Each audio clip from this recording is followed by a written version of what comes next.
January 25th, Exodus 20 through 22. Exodus 20. And God spoke all these words. I am the Lord your God, who brought you out of Egypt, out of the land of slavery. You shall have no other gods before me. You shall not make for yourself an image in the form of anything in heaven above, or on the earth beneath, or in the waters below. You shall not bow down to them or worship them, for I, the Lord your God, am a jealous God, punishing the children for the sin of the parents to the third and fourth generation of those who hate me, but showing love to 1,000 generations of those who love me and keep my commandments. You shall not misuse the name of the Lord your God, for the Lord will not hold anyone guiltless who misuses his name. Remember the Sabbath day by keeping it holy. 6 days you shall labor and do all your work, but the seventh day is a Sabbath to the Lord your God. On it you shall not do any work, neither you, nor your son or daughter, nor your male or female servant, nor your animals, nor any foreigner residing in your towns. For in 6 days the Lord made the heavens and the earth, the sea, and all that is in them, but he rested on the seventh day. Therefore the Lord blessed the Sabbath day and made it holy. Honor your father and your mother, so that you may live long in the land the Lord your God is giving you. You shall not murder, you shall not commit adultery, you shall not steal. You shall not give false testimony against your neighbor. You shall not covet your neighbor's house. You shall not covet your neighbor's wife, or his male or female servant, his ox or donkey, or anything that belongs to your neighbor. When the people saw the thunder and lightning, and heard the trumpet, and saw the mountain in smoke, they trembled with fear. They stayed at a distance, and said to Moses, Speak to us yourself, and we will listen, but do not have God speak to us, or we will die. Moses said to the people, Do not be afraid. God has come to test you, so that the fear of God will be with you, to keep you from sinning. The people remained at a distance while Moses approached the thick darkness where God was. Then the Lord said to Moses, Tell the Israelites this, You have seen for yourselves that I have spoken to you from heaven. Do not make any gods to be alongside me. Do not make for yourself gods of silver or gods of gold. Make an altar of earth for me, and sacrifice on it your burnt offerings and fellowship offerings, your sheep and goats and your cattle. Wherever I cause my name to be honored, I will come to you and bless you. If you make an altar of stones for me, do not build it with dressed stones, for you will defile it if you use a tool on it. And do not go up to my altar on steps, or your private parts may be exposed. Exodus 21. These are the laws you are to set before them. If you buy a Hebrew servant, he is to serve you for 6 years, but in the 7th year he shall go free without paying anything. If he comes alone, he is to go free alone. But if he has a wife when he comes, she is to go with him. If his master gives him a wife, and she bears him sons or daughters, the woman and her children shall belong to her master, and only the man shall go free. But if the servant declares, I love my master and my wife and children, and do not want to go free, then his master must take him before the judges. He shall take him to the door, or to the doorpost, and pierce his ear with an awl. Then he will be his servant for life. If a man sells his daughter as a servant, she is not to go free as male servants do.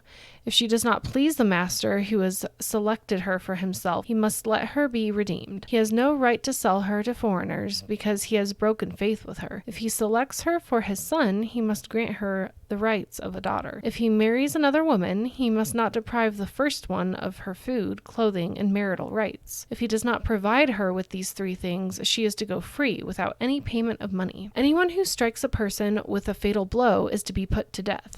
However, if it is not done intentionally, but God lets it happen, they are to flee to a place I will designate. But if anyone schemes and kills someone deliberately, that person is to be taken from my altar and put to death. Anyone who attacks their father or mother is to be put to death. Anyone who kidnaps someone is to be put to death, whether the victim has been sold or is still in the kidnapper's possession. Anyone who curses their father or mother is to be put to death. If people quarrel and one person hits another with a stone or with their fist, and the victim does not die but is confined to bed, the one who struck the blow will not be held liable if the other can get up and walk around outside with the staff. However, the guilty party must pay the injured person for any loss of time and see that the victim is completely healed.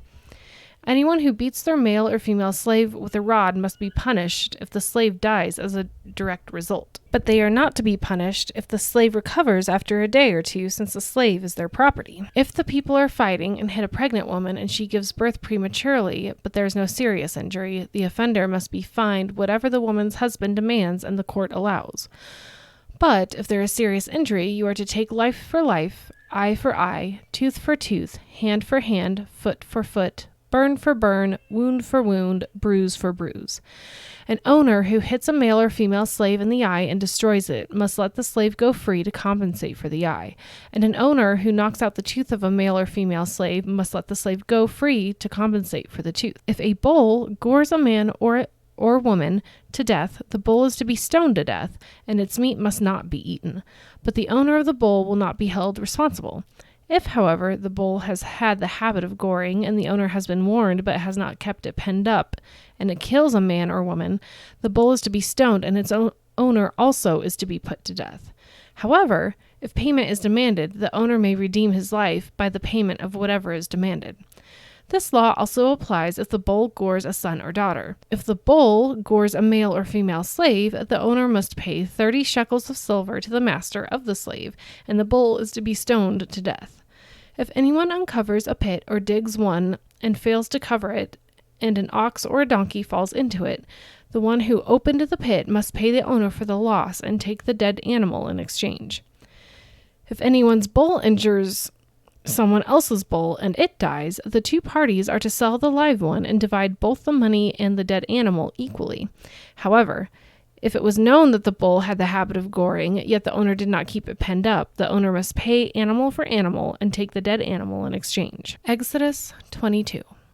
Whoever steals an ox or a sheep and slaughters it or sells it must pay back 5 head of cattle for the ox and 4 sheep for the sheep. If a thief is caught breaking in at night and is struck a fatal blow, the defender is not guilty of bloodshed. But if it happens after sunrise, the defender is guilty of bloodshed. Anyone who steals must certainly make restitution, but if they have nothing, they must be sold to pay for their theft. If the stolen animal is found alive in their possession, whether ox or donkey or sheep, they must pay back double. If anyone grazes their livestock in a field or vineyard and lets them stray and they graze in someone else's field, the offender must make restitution from the best of their own field or vineyard. If a fire breaks out and spreads into thorn bushes so that it burns shocks of grain or standing grain or the whole field, the one who started the fire must make restitution. If anyone gives a neighbor silver or goods for safekeeping and they are stolen from the neighbor's house, the thief, if caught, must pay back double. But if the thief is not found, the owner of the house must appear before the judges, and they must determine whether the owner of the house has laid hands on the other person's property. In all cases of illegal possession of an ox, a donkey, a sheep, a garment, or any other lost property about which somebody says, "This is mine," both parties are to bring their cases before the judges. The one whom the judges declare guilty must pay back double to the other.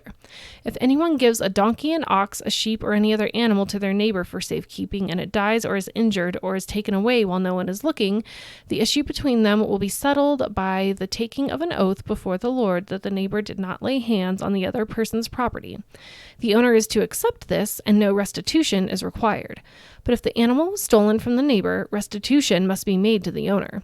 If it was torn to pieces by a wild animal, the neighbor shall bring in the remains as evidence and shall not be required to pay for the torn animal.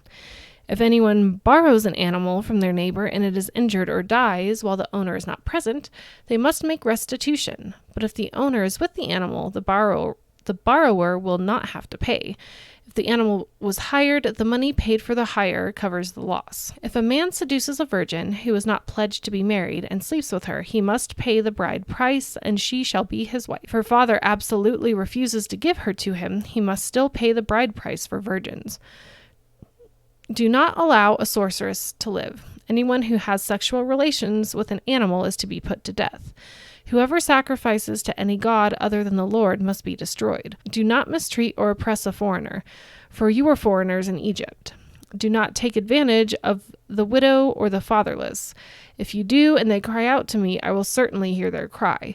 My anger will be aroused, and I will kill you with the sword. Your wives will become widows, and your children fatherless. If you lend money to one of my people among you who is needy, do not treat it like a business deal. Charge no interest. If you take a neighbor's cloak as a pledge, return it by sunset, because that cloak is the only covering your neighbor has. What else can they sleep in? When they cry out to me, I will hear it, for I am compassionate. Do not blaspheme God or curse the ruler of your people. Do not hold back offerings from your granaries or your vats. You must give me the firstborn of your sons. Do the same with your cattle and your sheep. Let them stay with their mothers for 7 days, but give them to me on the 8th day. You are to be my holy people, so do not eat the meat of an animal torn by wild beasts. Throw it to the dogs.